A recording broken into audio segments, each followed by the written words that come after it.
कि लोग अपना काम करेंगे, फारिग ना बैठेंगे। बिस्मिल्लाहिर्रहमानिर्रहीम। 9th क्लास लास्ट टाइम जो हमने एक्सरसाइज 5.2 है वो हमने डिस्कस की थी, उसका हमने क्वेश्चन नंबर 2 डिस्कस कर लिया था। आज हम इसका क्वेश्चन नंबर 3 डिस्कस करेंगे, ठीक है। सो लास्ट टाइम हम जो फैक्टराइजेशन होती है वो हम सीख रहे थे। आज हम देखते हैं कि इसका जो क्वेश्चन नंबर 3 है उसमें हम कैसे फैक्टराइजेशन करेंगे, ठीक है। ध्यान से आप समझेंगे, जहाँ से कोई प्रॉब्लम होगी सो यू मे आस्क।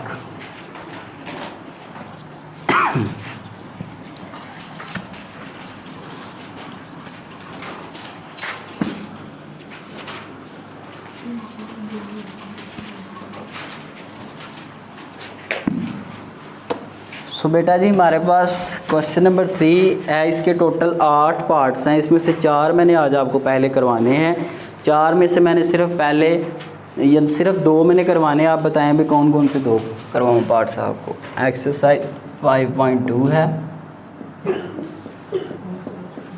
जी, बताएं भाई। दूसरा और तीसरा। लेक्चर नंबर कौन सा आज?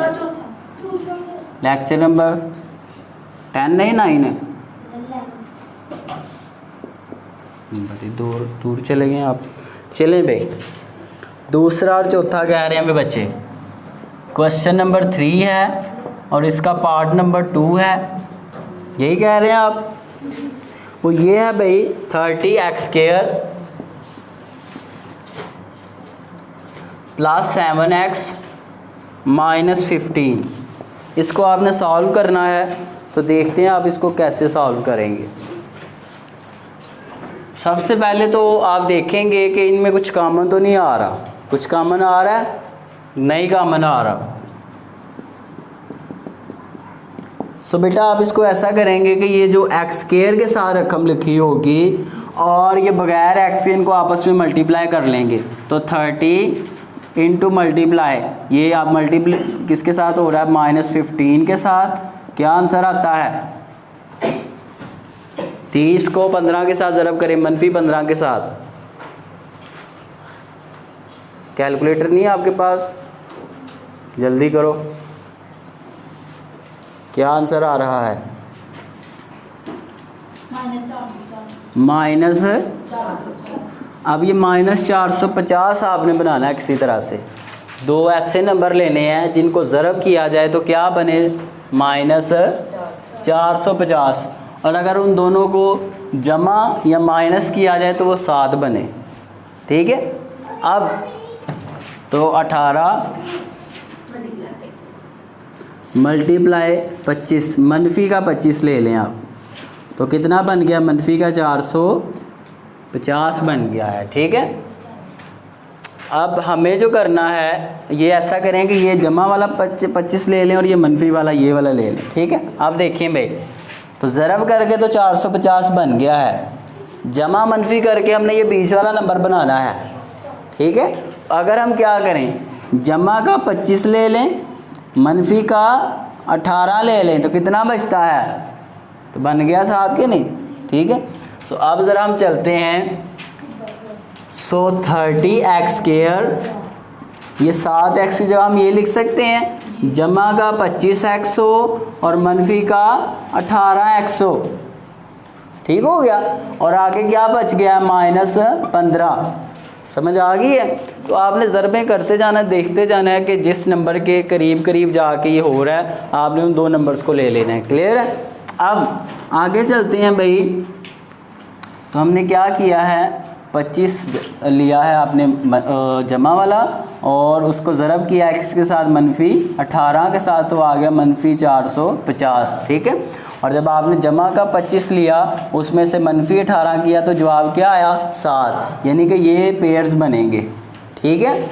अब बेटा जी देखते हैं ज़रा इसको कैसे होगा हमारे पास।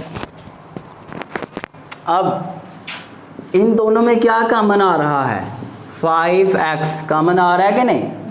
तो यहाँ से 5 निकल गया तो 5 ज़रब 6 30 होता है ना, 6 बच गया इधर, और 1x निकल गया तो 1x बच गया पीछे। उसके बाद यहाँ से 5 निकल गया तो पीछे कितना बच गया? 5, और x भी निकल गया, ठीक हो गया भाई। उसके बाद नेक्स्ट आ जाएं, इन दोनों में क्या कॉमन आ रहा है, माइनस का 3। पहली रकम के साथ अगर माइनस होगा तो माइनस भी कॉमन ले लेना है। तो माइनस का 3 कॉमन आ गया तो 6x, और यहाँ से भी माइनस निकल गया तो ये क्या बन गया, प्लस, और 3 ज़रा 5 15 होता है। आप देखें ब्रैकेट के अंदर वाली सेम आ रहे हैं, यानी कि आपने सही फैक्टराइजेशन की है। यही मैंने पीछे समझाया था ना कि ब्रैकेट के अंदर सेम आने चाहिए आपके, ठीक है। अब तो ब्रैकेट के जो बाहर है उनको एक ब्रैकेट में लिख लें, 5x माइनस 3, और जो ब्रैकेट के अंदर है उनको एक ही ब्रैकेट में, 6x प्लस 5। तो ये आ गया आपका आंसर। समझ आ गई है, ठीक है। अब उसके बाद बेटा जी हम आगे चलते हैं ज़रा। तो क्वेश्चन नंबर 3 है हमारे पास। चलें जी, इसका हमने चौथा पार्ट अभी करना है। अभी हमने कौन सा किया है, सेकंड वाला किया है।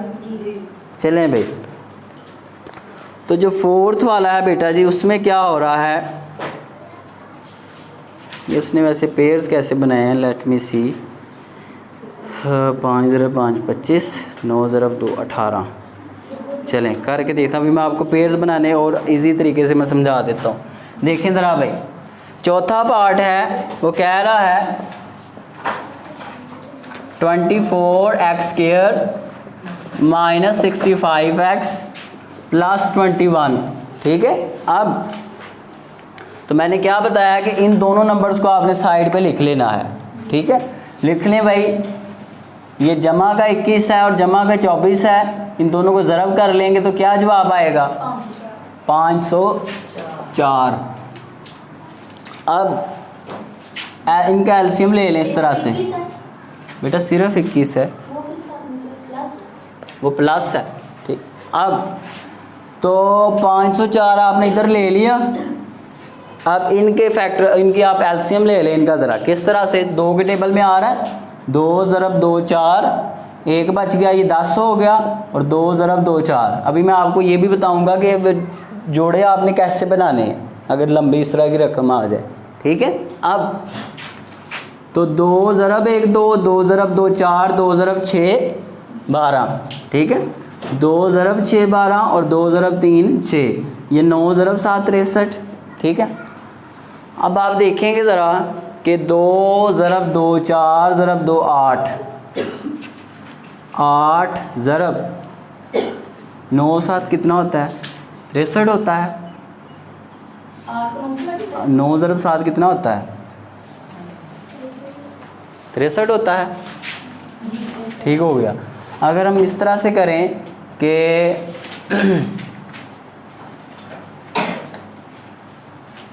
हमने 65 बनाना है हल करके, बीच में क्या बनाना हमने, 3 से भी हो जाता है ये। तो ऐसा करें आप, ये 9 आ गया है तो 3 से कैसे होगा, 1 मिनट, 3 के पहाड़े में आता है ये। 3 ज़रब 2 6 और 3 एक बार 3, तो 3 ज़रब 7 21, तो फिर से वही आएगा ना। बहरहाल इसको ऐसा करें कि 2 ज़रब 2 4, और ये उसके बाद क्या बन रहा है,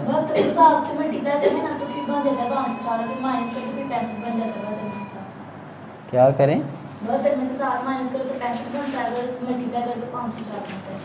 तो 72, ठीक हो गया। देखते हैं अभी, ये 63 था तो इसको हमने ऐसे लिखा था 9 ज़रब 7, ठीक है। अब तो 9 ज़रब 7 कितना बन रहा था, आप कह रही 72 बन रहा था। नहीं, ऊपर भी 2 ज़रब 2 ज़रब 2,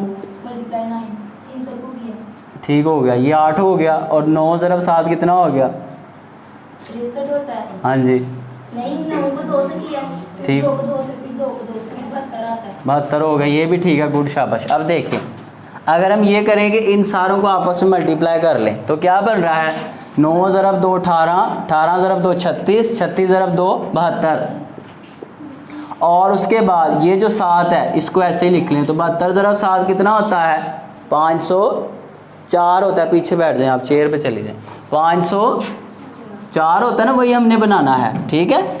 अगर बेटा जी हम क्या करें, अब ज़रा मैं इसके पेयर्स बनाने लगा हूँ। 24x², उसके बाद आपके पास मनफी का 72 हो और जमा का 7x हो और आगे जमा 21। ठीक है, तो यानी कि आप ऐसा करेंगे कि जब भी आप पेयर्स बनाएंगे तो इन सारे नंबर्स को आप ज़रब कर लेंगे। ठीक है, उसको एक साइड पे और दूसरा जो बचेगा उसको साथ में दूसरा। ठीक है, अब ज़रा देखें भाई, तो मनफी का 72 हो और जमा का 7 हो तो इन दोनों को माइनस करें तो दोबारा 65 नहीं बन रहा, तो इन दोनों को सॉल्व करके दोबारा ऊपर वाला बनना चाहिए। ठीक है, अब ज़रा इसको हम सॉल्व करते हैं, इसको रहने दें ऐसे ही। अब कौन है, क्या हुआ भाई? अब भाई इन दोनों में क्या कॉमन आ रहा है? 6 का टेबल कॉमन आ रहा है, या 12 तो नहीं कॉमन आ रहा? 12 कॉमन आ रहा है इनमें। ठीक है, 12 अगर इसमें से हम कॉमन ले लें तो पीछे बच गया 12x ले लें, 12x कॉमन ले लिया तो बच गया 2x। उसके बाद इसमें से भी कितना लें तो पीछे कितना बच गया भाई?